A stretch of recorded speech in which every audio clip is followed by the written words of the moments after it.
ఓం నమ శివాయ. శ్రీ విష్ణు రూపాయ నమః. ఈ నెల శ్రావణ మాసంలో వచ్చే పౌర్ణమి, ఇది చాలా ప్రత్యేకమైన శ్రావణ పౌర్ణమి. అలాగే ఆ రోజు చాలామంది రక్షాబంధన్, రాఖీ పౌర్ణమి అని కూడా అంటారు.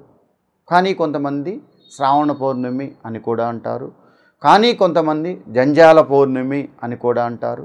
కానీ కొంతమంది హయగ్రీవ జయంతి అని కూడా అంటారు. అంటే తిథి ఒక పౌర్ణమి అయినా ఈ తిథిలో ఉన్న 4 పండుగలకి 4 ప్రత్యేకతలు ఉన్నాయి. అయితే ఇవాళ మనం చాలా ముఖ్యమైన పండుగ హయగ్రీవ జయంతి గురించి మనం ఇప్పుడు తెలుసుకుందాం. అసలు ఏంటి ఈ హయగ్రీవ జయంతికి ఇంత ప్రత్యేకత ఏంటి? అసలు హయగ్రీవ జయంతిని ఎందుకంత ప్రత్యేకంగా జరుపుకుంటారు అని అంటే,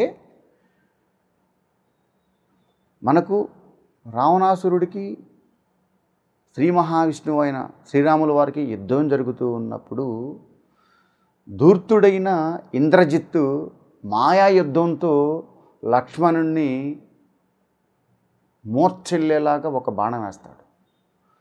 ఆ బాణానికి మూర్ఛిల్లిన లక్ష్మణుల వారు నేల కూలిన తరువాత అందరూ చాలా బాధతో చింతిస్తూ ఉండగా అప్పుడు జాంబవంతుడు వచ్చి లక్ష్మణ స్వామిని పరిశీలించి చూసి, తనకు ప్రాణం ఇంకా పోలేదు, ఇప్పుడు ఈ క్షణాన బయలుదేరి సంజీవిని పర్వతం తీసుకొని వస్తే తను మళ్ళీ లేచి నించుంటాడు అని హనుమంతుల వారికి చెప్తాడు జాంబవంతుడు. ఆ మరుక్షణమే హనుమంతుల వారు సంజీవిని పర్వతం కోసం బయలుదేరినప్పుడు ఆయన సంజీవిని పర్వతం దగ్గరికి వెళ్ళిన తర్వాత అక్కడ చాలా చెట్లు, చాలా మూలికలు, చాలా ఆ పర్వతాల్లో చాలా మూలికలు కనిపిస్తూ ఉంటాయి. ఈ సంజీవిని మూలిక అనేది ఎక్కడ ఉంది, అసలు దాన్ని ఎలా తీసుకురావాలి, ఏంటి అని ఆలోచిస్తూ ఉండగా తనకేమీ అర్థం కాదు. సమయమా లేదు, ఏ మొక్క తెలియదు. అప్పట్లోనూ ఫోన్ లేదు, వీడియో కాల్ చేసి గురువుగారు ఇదేనా ఓసారి అడగడానికి. అప్పుడు ఏమీ చేయలేని తోచన పరిస్థితుల్లో ఆ హనుమంతుల వారు ఆలోచిస్తూ ఉండగా ఆయనకి ఎదురుగా కనిపించినది ఒక హయగ్రీవుడు మాత్రమే. ఆ హయగ్రీవ రూపాన్ని దర్శనం చేసుకున్న తర్వాత హనుమంతుల వారికి ఓ ఆలోచన వచ్చింది. ఆ మొక్క ఈ మొక్క కాదు, పర్వతాన్నే పెకళిద్దాం అని అప్పుడు ఆ హయగ్రీవుడికి హనుమంతుల వారు నమస్కారం చేసుకొని తను అక్కడి నుండి ఆ పర్వతాన్ని పెకళించి తీసుకొని వచ్చి ఆ మూలికి తీసుకొని వెళ్ళి జాంబవంతుల గారు తర్వాత మన రామలక్ష్మణులకు చూపించిన తర్వాత లక్ష్మణుడు లేచి నించున్నాడు. తర్వాత యుద్ధం చేశారు, తను జయం పొందాడు.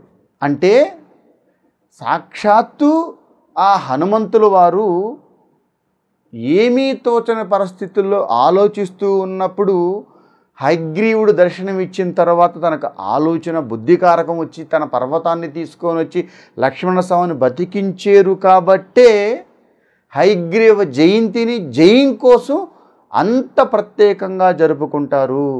ఎవరైతే పెళ్లి కాని వాళ్ళు ఉంటారో, ముఖ్యంగా ఎవరైతే ఉద్యోగం వేటలో ఉంటారో, ఎవరైతే బిజినెస్ మొదలుపెట్టే సమయంలో కొంతమంది ఉంటారో, వారి కోసం చేసే ఈ ప్రత్యేకమైన పూజే హయగ్రీవ జయంతి.